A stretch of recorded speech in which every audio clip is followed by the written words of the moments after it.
কিন্তু মজার ব্যাপার হচ্ছে জিনিসগুলো কিন্তু খুব চকচকে, আকর্ষণ করবে, কিন্তু আমি জানবো না। কেন? আমি জানবো যে এটা সত্য নয়, এটা পরিবর্তনশীল, থাকবে না। তাই এই ভেবে, এই দোষ দর্শন করে বা শ্রবণের ফলে যে মনের মধ্যে যে বিষয় ত্যাগের যে ইচ্ছা উৎপন্ন হয়, ইচ্ছাটা ত্যাগ কর। থাকবে তোমার সবকিছু, কিন্তু এটা না হলেই হবে না তা।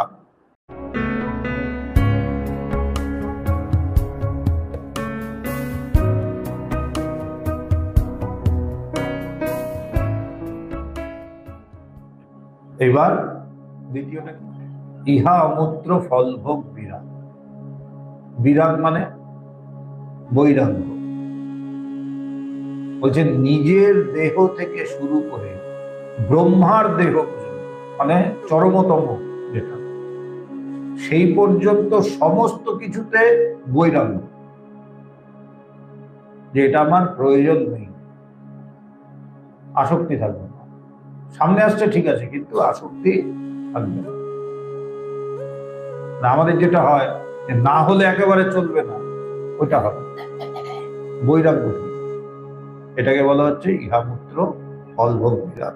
তদ বৈরাগ্যম জিহাসা ইয়াদ দর্শন শ্রবণাদিভি দেহাদি ব্রহ্ম পর্যন্তে হি অনিত্য ভোগ বস্তুনি।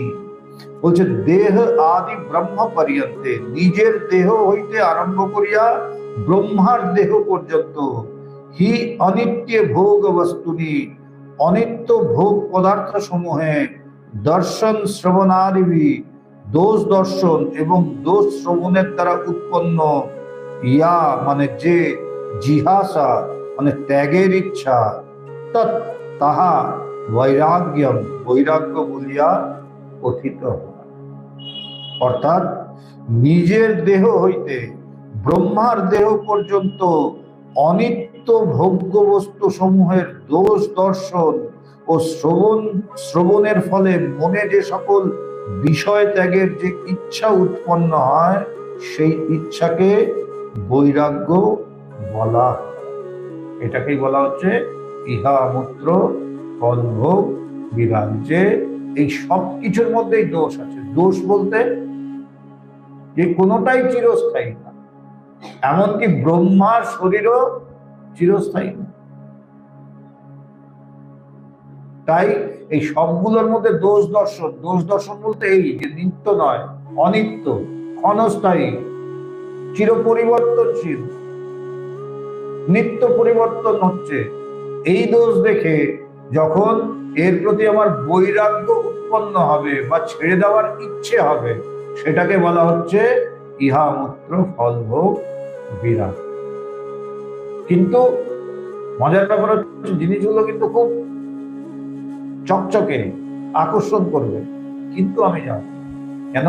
আমি জানবো যে এটা সত্য নয়, এটা পরিবর্তনশীল, থাকবে না। তাই এই ভেবে, এই দোষ দর্শন করে বা শ্রবণের ফলে যে মনের মধ্যে যে বিষয় ত্যাগের যে ইচ্ছা উৎপন্ন হয়, ত্যাগ করে যেতে বলছে না, কিন্তু কি বললো? বিষয় ত্যাগের ইচ্ছা উৎপন্ন হয়। তাহলে তো আমি সবকিছু ছেড়ে দিয়ে জঙ্গলে যাবো, জঙ্গলে গিয়ে তো কিছু না কিছু তো করতে হবে, বসেই আছি, সেটাও তো করতে হবে, সেটাও তো ত্যাগ করতে হবে। তাহলে তো একমাত্র সুইসাইড করাই বোঝায়। বোঝে না তা না, ইচ্ছাটা ত্যাগ কর। থাকবে তোমার সবকিছু, কিন্তু এটা না হলেই হবে না তা। এবং তুমি জানবে যে এগুলো নিত্য পরিবর্তনশীল, আজকে আছে কালকে নেই। এই যে ত্যাগের ইচ্ছা, এটা হচ্ছে ইহা মূত্র ফলভোগ বিরাগ।